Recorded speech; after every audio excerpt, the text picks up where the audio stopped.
بسم اللہ الرحمن الرحیم۔ السلام علیکہ یا صاحب العصر والزمان۔ منزل بمنزل کربلا امام حسین علیہ السلام کا 14واں پڑاؤ قطقطانیہ۔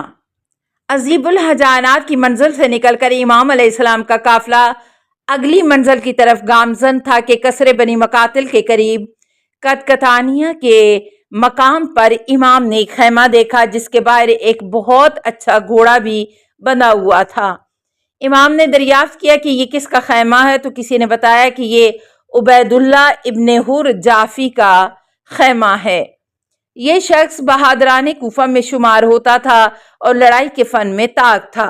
امام حسین علیہ السلام جب کوفہ کی جانب روانہ ہوئے تو یہ کوفہ سے نکل آیا تاکہ امام سے اس کا سامنا نہ ہو، لیکن کربلا کے نزدیک اس کا سامنا حضرت امام حسین علیہ السلام سے ہوا۔ کچھ کتب تاریخ میں منقول ہے کہ قصر بنی مقاتل کے مقام پر اور ایک روایت کی بنا پر کربلا سے کچھ فاصلے پر قطقطانیہ کے مقام پر اپنا خیمہ نصب کیا۔ امام نے حضرت حجاج بن مسروق جعفی کو اس کے پاس بھیجا اور اپنی دعوت کا پیغام دیا، لیکن اس نے یہ بہانہ کیا کہ میں اسی ڈر سے کوفہ سے نکل آیا تھا کہ امام حسین علیہ السلام کوفہ میں آئیں اور میں ان کی حمایت نہ کر سکوں۔ قاصد نے اس کا جواب امام کو لا کر دیا۔ اہتمام حجت کے لیے حضرت امام حسین علیہ السلام خود اس کے خیمے میں تشریف لے گئے اور کہا کہ تم نے اس سے پہلے بہت خطائیں کی جس پر خدا تیرا مواخذہ کرے گا۔ کیا تو نہیں چاہتا ہے کہ تو اس کی جانب پلٹ آ اور میری مدد کر تاکہ قیامت کے روز میرے جد تمہارے شفیع بنے؟ اس نے کہا، یبن رسول اللہ، اگر آپ کے ساتھ آؤں تو میں قتل ہوں گا اور میں ابھی اس موت پر راضی نہیں، لیکن میرا یہ گھوڑا لے لیں۔ یہ ایسا گھوڑا ہے کہ ابھی تک جس چیز کے حصول کے لیے اس گھوڑے پر گیا ہمیشہ کامیاب ہوا ہوں، اور یہ اتنا تیز ہے کہ اس پر فرار ہونے والے کو کوئی پا نہیں سکتا۔ امام نے اسے جواب دیا، نہ مجھے تمہاری ضرورت ہے اور نہ تمہارے اس گھوڑے کی ہی ضرورت ہے، اور پھر سورہ کہف کی اس آیت کی تلاوت کی، وَمَا كُنْتُ مُتَّخِذَ الْمُضِلِّينَ عَضُدًا، میں گمراہوں کو اپنا مددگار نہیں بناتا۔ پھر آپ نے فرمایا کہ یہاں سے دور چلے جاؤ، اگر کسی نے ہمارے استغاثہ کی آواز پر لبیک نہ کہا تو خدا اسے جہنم میں ڈالے گا اور وہ ہلاک ہوگا۔ امام اس کے بعد اس کے خیمے سے واپس آ گئے۔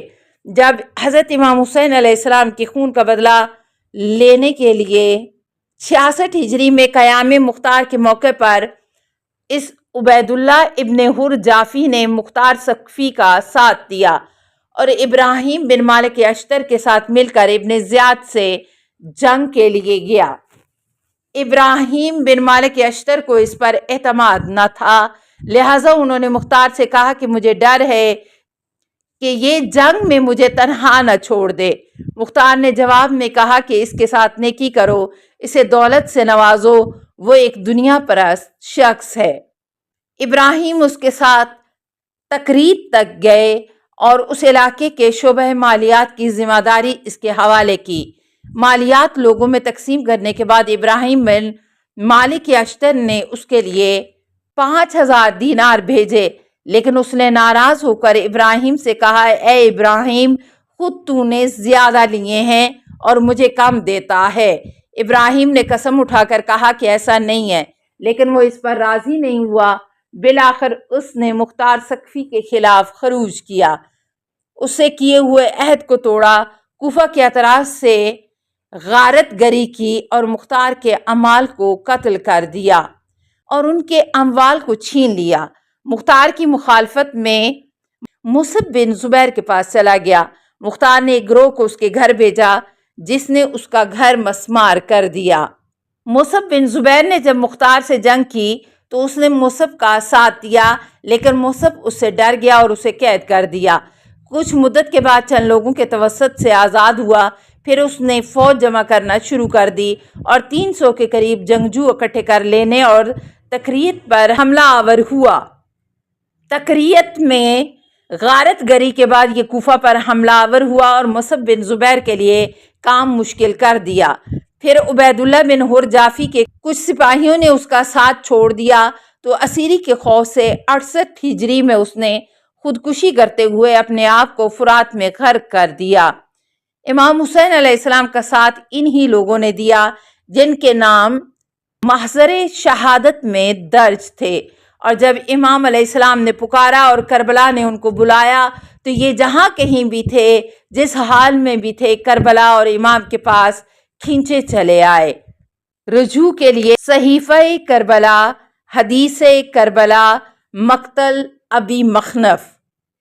السلام علیکہ یا صاحب العصر والزمان، الامان الامان الامان من فتن الزمان، السلام علیکہ یا خلیفۃ الرحمن، السلام علیکہ یا امام الانس والجان، السلام علیکہ یا مظہر الایمان، السلام علیکہ یا شریک القرآن، السلام علیکہ یا قاطع البرہان، السلام علیکہ یا امام زماننا، ھذا اجل اللہ فرجک وسہل اللہ مخرجک وظہورک، السلام علیکہ ورحمۃ اللہ۔ اللہم صلی علی محمد و آل محمد۔